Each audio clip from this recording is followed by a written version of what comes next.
Invasive species. The mean girls of the environment. Invasive species affect the environment in so many ways. For one, once introduced, they often compete with native species, in turn killing them off or seriously harming their numbers. Invasive species harm the balance of the ecosystem, food chains get disturbed by the new intruder in the chain, and cause mass havoc.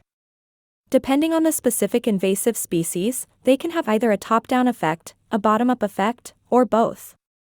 Think about mean girls. When Katie comes to school from Australia, she asserts herself into this role almost between predator and prey. She harms the predators, reducing their numbers, but that could affect other social circles than just the predators. Who is going to monitor the unchecked prey and keep them from going after the freshmen?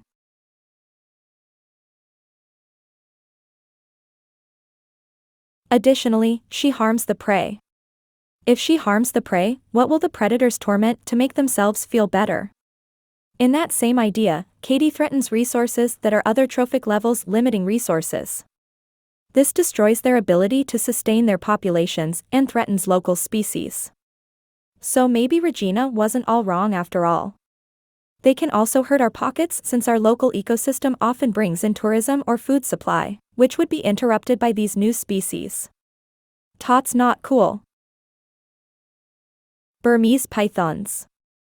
We wreak havoc on the Everglades by consuming lots of native animals. We are known to eat native rats, mice, wood storks, and other mammals.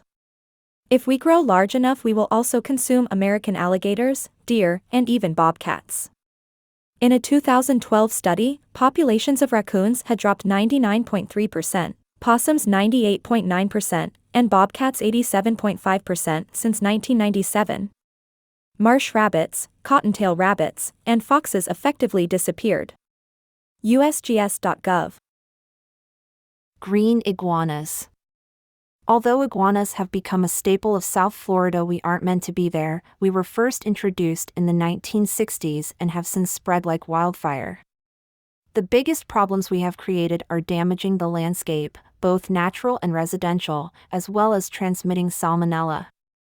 Green iguanas don't often eat other animal species, but they have been known to eat the host plant of the endangered Miami blue butterfly.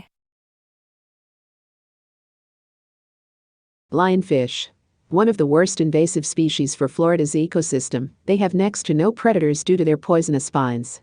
They decimate Florida water's native fish species, preying on more than 70 species, and competing with native predators.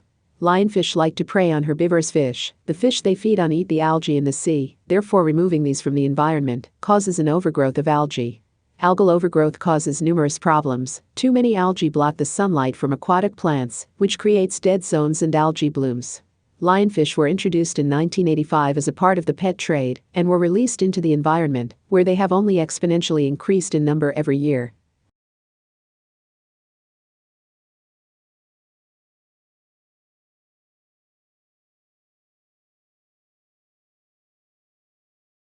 This girl is the nastiest skank chardate I've ever met.